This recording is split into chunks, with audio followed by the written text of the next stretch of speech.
Sahi sebelum itu kita dengan perkembangan ini. Ahli majlis berperanan penting dalam perkhidmatan perbandaran yang mana tanggungjawab yang digalas menjadikan mereka sebagai barisan hadapan kepada masyarakat. Timbalan Premier Sarawak Datuk Seri Dr. Sim Kuhian berkata, ahli majlis adalah sebahagian daripada kerajaan Sarawak yang menggerakkan tugas daripada peringkat akar umbi. Ujar Datuk Seri Dr. Sim, ahli majlis menjadi pilihan rakyat dalam melontarkan aduan dan mengutarakan permasalahan yang dihadapi di setiap kawasan. Pelantikan ahli majlis ini katanya adalah amanah yang diberikan oleh Kerajaan Sarawak bagi melaksanakan pelbagai program dan penggerak pembangunan dalam masyarakat setempat. Actually, you are the front line. You are the one actually to do all the work on the ground. So, especially the public expectation change. And the council for all the councillors do important roles. One is municipal services. You also play important roles in policy, local policies. Datuk Seri Dr. Sim yang juga Menteri Kesihatan Awam, Perumahan dan Kerajaan Tempatan berucap pada majlis angkat sumpah ahli-ahli majlis di Majlis Daerah Sarike. Dalam pada itu, beliau berterima kasih kepada bekas ahli majlis atas pengorbanan dan dedikasi sepanjang perkhidmatan. Tentera Darat Malaysia TDM terus prihatin dengan keadaan persempadanan Sarawak Indonesia dan kini giat meningkatkan tahap keselamatan persempadanan bagi mengekang jenayah rentas sempadan seperti aktiviti penyeludupan serta kemasukan pendatang asing tanpa izin parti. Menurut Panglima Tentera Darat PTD, Jeneral Datuk Seri Muhammad Abdul Rahman, terdapat sebanyak 17 pos kawalan sempadan di Sarawak dan Sabah iaitu sepanjang persempadanan di antara Malaysia, Kalimantan, Indonesia. Selain daripada itu, Sarawak dan Sabah turut mempunyai 4 pos gabungan Malaysia-Indonesia bagi menjamin aspek keselamatan dan pertahanan. Jelas beliau 3 lagi pos kawalan sempadan baharu dalam pelaksanaan iaitu pos rapak di Sri Aman, pos tetangga akrab di Serian dan pos mengkalap di Limbang. Beliau berkata demikian ketika membuat lawatan ulung ke markas taktikal Balai Ringin bagi meninjau kawasan operasi awas Keris Parang sekaligus menyantuni warga Pemerintahan Medan Timur Tentera Darat PMTTD di kawasan tersebut.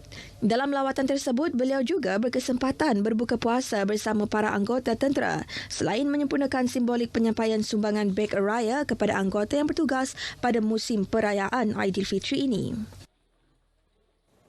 Jepun bersedia untuk melabur dalam jumlah yang lebih besar ke arah pembangunan teknologi hijau di Sarawak. Duta Jepun ke Malaysia, Takahashi Katsuhiko berkata langkah tersebut sejajar dengan usaha Sarawak yang beliau sifatkan sebagai paling proaktif dalam mengembangkan teknologi baharu di Sarawak di Malaysia.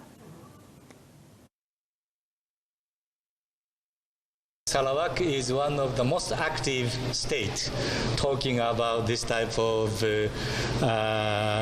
green technology, and I really wish that Sarawak to be the center of the activity of this new technology, and I think Japan can contribute a lot in this area. Beliau ditemui pemberita selepas mengadakan kunjungan hormat terhadap Premier Datuk Patinggi Tan Sri Abang Johari Tun Openg di Wisma Bapa Malaysia di Kuching. Terdahulu beliau memberitahu dalam pertemuan kali kedua bersama Premier yang berlangsung hampir 1 jam tersebut, mereka telah mengadakan perbincangan susulan berkaitan pelbagai isu yang menjadi perhatian bersama antara Jepun dan Sarawak. Ia termasuk hubungan niaga selain sektor gas cecair asli yang mana Jepun merupakan pengimport utama LNG dari Sarawak. Takahashi berada di Kuching dalam rangka lawatan kerja bersempena perasmian Pusat Pengeluaran Berskala Besar Biogesim Microalga yang dikenali sebagai Cheetos Carbon Capture Central di sejingkat Power Corporation.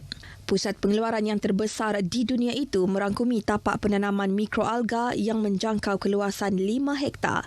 Projek bernilai 80 juta ringgit tersebut dibiayai oleh Kerajaan Jepun selama 5 tahun sehingga akhir tahun fiskal 2024.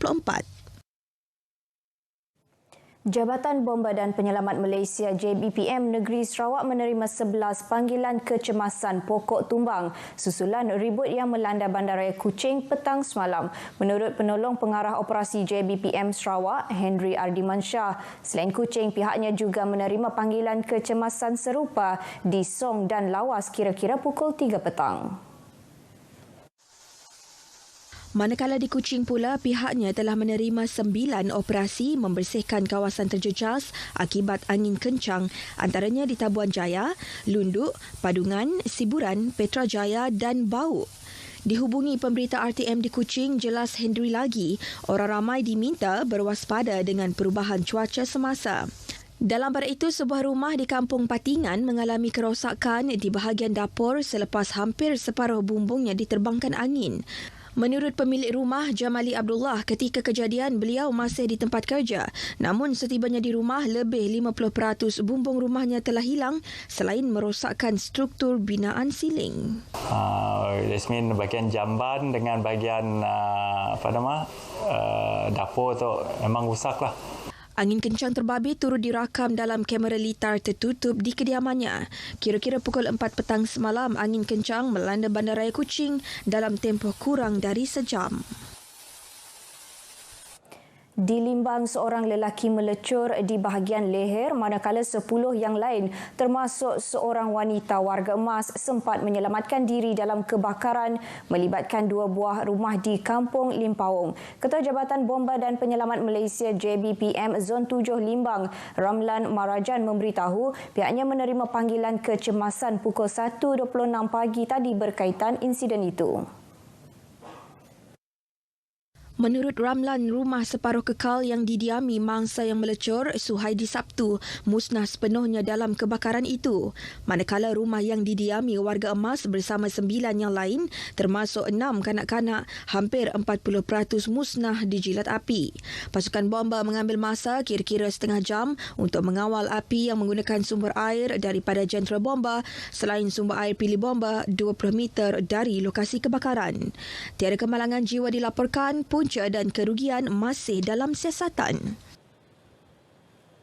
Perkongsian itu tadi mengakhiri berita dari Sarawak. Salam Malaysia Madani dan kita kembali bersama Sahih di Angkasa Puri. Silakan. Baik, B, terima kasih.